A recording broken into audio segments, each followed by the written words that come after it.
जम्मू काश्मीर येथील पहलगाम येथे 2 दिवसांपूर्वी दहशतवाद्यांनी पर्यटकांवर केलेल्या भ्याड हल्ल्यात 26 जणांचा मृत्यू झाल्याची घटना घडली। यामध्ये महाराष्ट्रातील 5 पर्यटकांचा समावेश असून यातील 2 पर्यटक हे पुण्याचे आहेत। कौस्तुभ गणबोटे आणि संतोष जगदाळे यांचा त्या हल्ल्यामध्ये मृत्यू झाल्याची घटना घडली। तर आज पुणे विमानतळावर पहाटेच्या सुमारास संतोष जगदाळे, कौस्तुभ गणबोटे यांचे पार्थिव आणण्यात आले।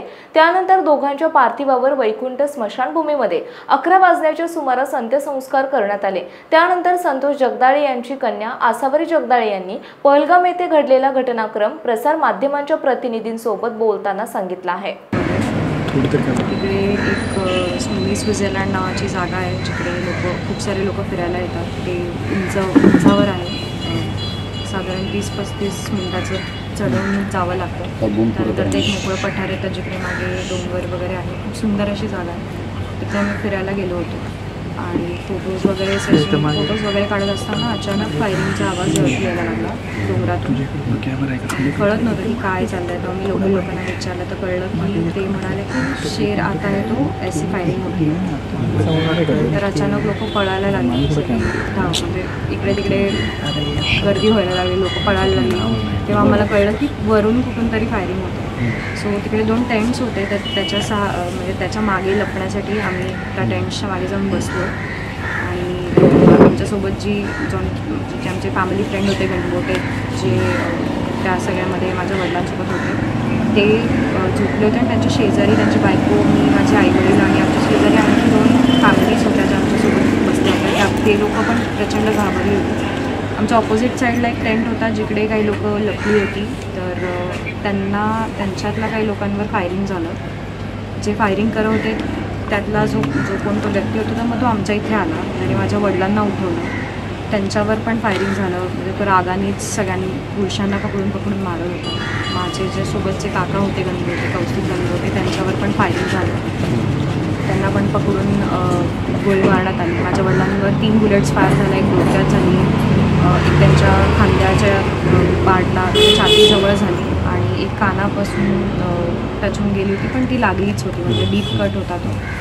त्याच्यामुळे माझे वडील तिथेच पडले आणि जे आमच्यासोबत होते कौस्तुभ गणबोटे, ते काका माझे, तर त्यांना पण बॅक फायर झाली, म्हणजे मागून गोळी घातली, कारण ते उलटे झोपले होते, तर त्यांचा डोळा फोडला गेला त्याच्यामध्ये, फुटला म्हणजे।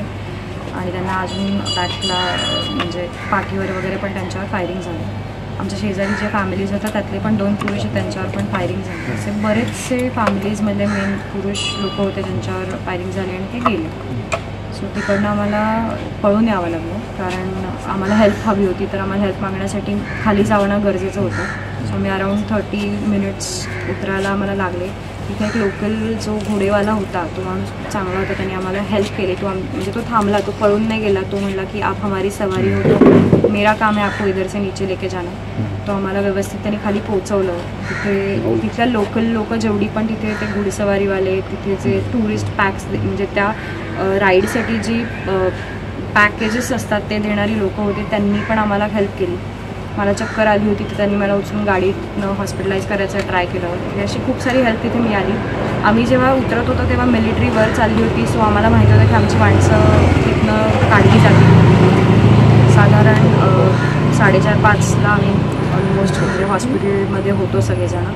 त्यानंतर आम्हाला कळालं की आमची जी माणसं आहेत जी वर अडकली होती त्यांना हेलिपॅड थ्रू श्रीनगरला वगैरे शिफ्ट केलं गेलं आहे, पण अपडेट्स काही मिळत नव्हते। आम्हाला सेफ जागी ठेवलं होतं पहलगाम क्लबमध्ये, जिकडे आमच्यासोबत जेवढे पण लोक ज्यांच्या फॅमिलीजमधल्या लोकांना मारलं होतं ती लोकं होती। आणि तिथनं मग आम्हाला रात्री 11:30 वाजता वगैरे कळालं, 12 वाजता, की काही डेड बॉडीज तिथे आहेत, म्हणजे काही लोकांचा मृत्यू झाला आहे। त्यांचं व्हेरिफिकेशनसाठी आम्हाला बोलवलं। त्याच्यामध्ये माझ्या वडिलांचं आणि त्या काकांचं व्हेरिफिकेशन मला करावं लागलं, म्हणजे कळालं त्याच्यामुळे की ते दोघं पण गेले।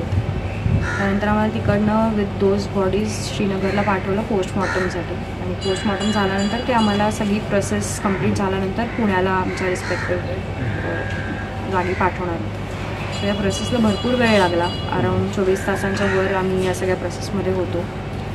फक्त एवढंच की काही लोकल लोकांमुळे हे थोडं सोपं झालं। म्हणजे आमचा जो ड्रायव्हर होता तो, म्हणजे मी त्या माणसाला मरेपर्यंत विसरणार नाही, तो एकदम देवासारखाच माझ्यासाठी होता। तो मला म्हणत होता, सिस्टर आपको जो भी हेल्प चाहिए मैं हूँ इधर, आर्मीमधले पण एक जण होते, त्यांनी पण आमचे ते शेवटपर्यंत आमच्यासोबत होते. लेफ्टनंट कर्नल होते काही, ज्यांच्या थ्रू आम्हाला ते आर्मी ऑफिसर्स ज्यांनी आम्हाला सेफ जागी ठेवलं. सो या काही लोकल लोकांमुळे आणि तिथल्या आर्मीमुळे वगैरे आमच्यासोबत जे काही घडलं ते फेस करणं आम्हाला थोडं इझी जात होतं.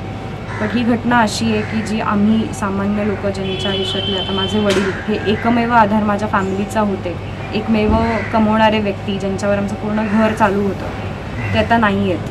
म्हणजे ही गोष्ट आम्हाला पचतच नाही आहे. मला अजूनही, मी माझ्या वडिलांचा अंत्यविधी आज सकाळी करून आले तर मला अजूनही विश्वास नाही बसत आहे की मी त्यांना अग्नी दिला आहे. तुम्ही विचार करू शकता, मी खूप लहान आहे वयाने आणि मी या एजमध्ये हे बघितलं आहे, तर माझ्यासाठी हे खूप अवघड आहे. आयुष्यभरासाठी हे विसरणं, हे दुःख मी हे कधीच नाही विसरू शकत की माझ्या डोळ्यासमोर माझ्या वडिलांना, माझ्या काकांना गोळ्या मारल्या गेल्या.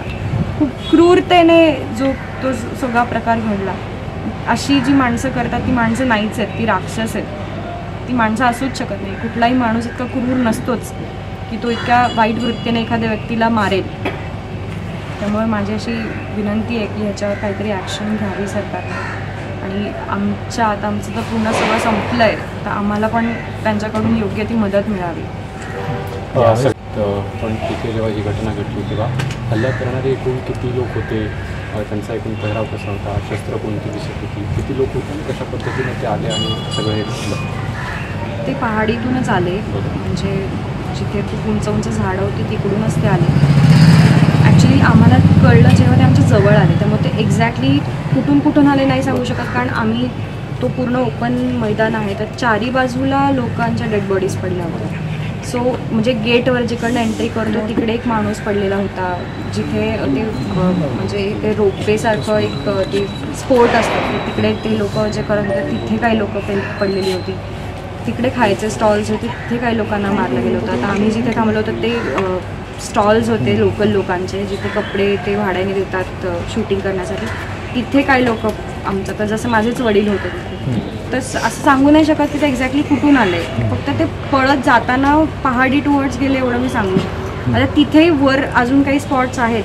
आता आम्ही जो थांबलो होतो तो मिड पॉईंट होता, त्याच्यावर पण आणखी काही स्पॉट्स आहेत जिकडे आम्ही नाही गेलो. तिकडे काही लोक अडकली होती, ती वाचली टाकी काही लोक, पण मध्ये जे रस्त्यात होते त्यांना पण धरून मारलं गेलं. सो सांगू नाही शकत की ते कुठून आले होते. किती होते साधारण, किती लोक होते? मी तरी 4-5 लोकांना पळत जाताना पाहिलं, पण ते एक्झॅक्टली किती नाही सांगू. सुरुवातीला काय म्हटलं त्यांनी तुमच्या समोर आल्यानंतर, आणि किती साधारण वेळामध्ये हे सगळं घडलं? साधारण 15-20 मिनिटाचा हा खेळ चालू होता पूर्ण. म्हणजे आम्ही पळेपर्यंतचा मी सांगते, मी एक्झॅक्ट टाईमिंग आता नाही. ही सिच्युएशन अशी नाही ना मी कॅल्क्युलेट करेन टाईम की किती वेळ चाललं आहे, कारण त्यावेळेला 1-1 मिनटं पण आपल्याला 1-1 तासासारखा वाटतो. सो मी त्याच्यावर नाही काही सांगू शकणार, पण साधारण 15-20 मिनटात ते आले, पूर्ण फायरिंग झालं, आम्ही एकमेकांना सांभाळणं वगैरे सगळ्यामध्ये 15-20 मिनिटाचा टाईम गेला असेल. त्या लोकांनी काही तुमच्याशी संवाद साधला का? तुमच्याशी काही बोलले का? जे अतिरेकी होते त्यांच्या हातात बंदुका होत्या, तुमच्याशी काय बोलले काय? त्यांनी जे वेगवेगळे चर्चा समोर येतात. फक्त आम्हाला एवढंच बोलत होते की तुम्ही कलम वाचून दाखवा. आता ज्यांना येत असतील त्यांनी वाचली असतील, ज्यांना नाही येत त्यांनी नाही वाचली, पण त्यांनी असं काही स्पेसिफिक, म्हणजे मला माहिती नाही की त्यांनी असं का केलं. त्यांचा राग आहे की आम्हाला तुम्हाला मारायचं, तर ते कुठलाही हेतू घेऊन मारू शकतात. सो आपण स्पेसिफिकली नाही सांगू शकत की याच रिझनमुळे मारलं किंवा कुठलं काय. आता त्यांच्या डोक्यात काय हे आपण नाही सांगू शकत. आता माझे वडील म्हणाले तुम्ही जे म्हणाल ते मी करतो, पण तरी त्यांना मारलंच ना. असे कितीतरी लोक असतील जे त्यांना म्हणले असतील की आम्ही काहीच केलं नाही, तुम्ही आम्हाला का मारताय. सामान्य लोकांना मारण्याचा हेतू काहीही असू शकतो, त्याच्यावर आपण काहीच कमेंट नाही करू शकतो. त्यांनी महिलांना आणि पुरुषांना असं वेगवेगळं केलं होतं करताना? नाही, सगळे फॅमिलीज आपल्या फॅमिलीसोबत होते. आता एक इन्सिडेंट तर आमच्या कळण्यात आला की एक मुलगा आणि आई काहीतरी काहीतरी स्पोर्ट्स का फोटोज त्यांचा चालू होता. त्यांचे जे वडील होते ते स्नॅक्स आणायला गेले होते, तर त्यांच्या इथे गोळी मारली गेली होती. ते जेव्हा आले तेव्हा त्यांना कळलं की आपल्या नवऱ्याला, म्हणजे आपल्या वडिलांना मारलं गेलं आहे. सो तो मुलगा ओरडला की उनको मारे तो हमें भी मारो. तर मग ते तेव्हा बोलले की हम तुम्हें नहीं मारेंगे, हम औरतों को और बच्चों को नहीं मारेंगे असं. पण असं नाही आहे. त्या शूटिंग म्हणजे त्या फायरिंगमध्ये एक 17 वर्षाचा मुलगा होता, त्यालाही गोळी लागली होती, तोही गेला. एक्झॅक्टली नाही माहिती, कारण आम्ही आमच्याच गोष्टींमध्ये होतो. प्रत्येक जण तिथे आक्रोश करत होता. प्रत्येकाच्या फॅमिलीतला एक पर्सन, म्हणजे एक कर्ता पुरुष गेलेला आहे. तुम्हाला ते कपल तर माहिती असेल, ते सगळ्या न्यूजमध्ये दिसत. ती मुलगी माझ्या शेजारी बसली होती, तिचं 16 एप्रिलला आय थिंक लग्न झालं आणि तिचा नवरा नेव्हीमधला ऑफिसर होता. ते तो सुट्टी घेऊन ते हनीमून करण्यासाठी जस्ट नेक्स्ट फर्स्ट का सेकंड डे होता त्यांचा आणि ही घटना त्यांच्यासोबत झाली. तिचं असं म्हणणं होतं की तिच्या नवऱ्याचे श्वास चालू होते, पण आय डोंट नो पुढे उपचार करताना मे बी त्यांची डेथ झालेली असू शकते. एकूण हा प्रकार किती वेळ चालला आणि त्यानंतर मी तुमच्याकडे सांगितलं सर ह्याच्यावर. पोलीस किंवा सैनिक दलाची मदत किती वेळानंतर आली, काय झालं? ते खूप उंच आहे सर, त्याच्यामुळे आम्ही जेव्हा उतरत होतो तेव्हा मिलिटरी आली, त्याच्यानंतर ते वर गेले असतील, त्यांनी रेस्क्यू. आता तिथे वर काय झालं काय आयडिया नाही, बिकॉज मी तुम्हाला म्हणलं की मला चक्कर आली होती. सो मधला जो 1 तासाभराचा पार्ट आहे जोपर्यंत मला हॉस्पिटलला नेत होते, सो तो मला नाही माहिती. साधारण त्यांनी इंटरव्ह्यू दिलाय. व्हायचं कारण म्हणजे आमचा जो घोडेवाला आम्ही पकडला होता, म्हणजे तो जो माणूस होता त्याचं नाव मला ॲक्च्युली सॉरी माहिती नाही आहे आणि आठवतही नाही आहे. तो लोकल माणूस आहे तिथला आणि तो खूप चांगला होता. तो आमच्या तिघींसाठी, त्यांना कळलं की आमच्या दोन्ही पुरुषांना मारलं आहे, तर आम्ही तिघीच उरलो आहे आमच्या परिवारातला, तर तो पळून नाही गेला. तो म्हटला की मॅडम हम आपको लेके जाएंगे क्योंकि आप हमारी सवारी हो. तो आम्हाला तिघींना घोड्यावर, माझी आई पडली, तिला लागलं, तिला उठता येत नव्हतं, त्या सगळ्या परिस्थितीत त्यांनी तिला उचललं, तिला घोड्यावर बसवलं.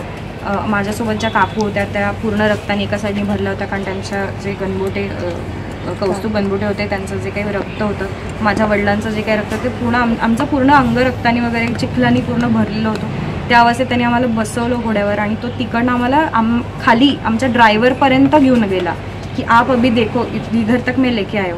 आणि आम्ही त्यांना म्हणलो पण की आमच्याकडनं पैसे द्यायचे राहिलेत, कारण ते वडिलांनी आणि काकांनी डील केलं, तर आम्हाला माहिती नव्हतं की आमच्याकडनं त्यांना पैसे दिले गेलेत की नाही. तर आम्ही त्यांना म्हटलं की तुमचे पैसे राहिले असतील तर आम्ही देतो जायच्या आधी. ते म्हणले नाही, हम नहीं देते आपको, आप क्या पैसों की बात कर रहे हैं, हम है ना. हमें भी बहुत बुरा लगा है की आप लोगों के साथ ये हुआ है. सो तिथल्या लोकांना म्हणजे ते रडत होते. आमच्यासोबत जो ड्रायव्हर होता फर्स्ट डेपासून, तो मला म्हणजे जेव्हा आम्ही श्रीनगर एअरपोर्टला आलो, जिकडनं आम्ही रिटर्न येणार होतो पुण्याला, हॉल्ट फ्लाईट होती आणि तिथनं आम्ही रिटर्न येणार होतो, तो माणूस माझा हात पकडून ढसाढसा रडत होता की सिस्टर ये क्या हो गया आपके साथ. पण माझे वडील आणि ते जे कौस्तुभ गणबोटे होते त्यांचं त्या ड्रायव्हर वारंवार प्रश्न विचारून आता ती थोडीशी 3 दिवस ट्रॅव्हल केल्यामुळे थोडी थकली पण आहे.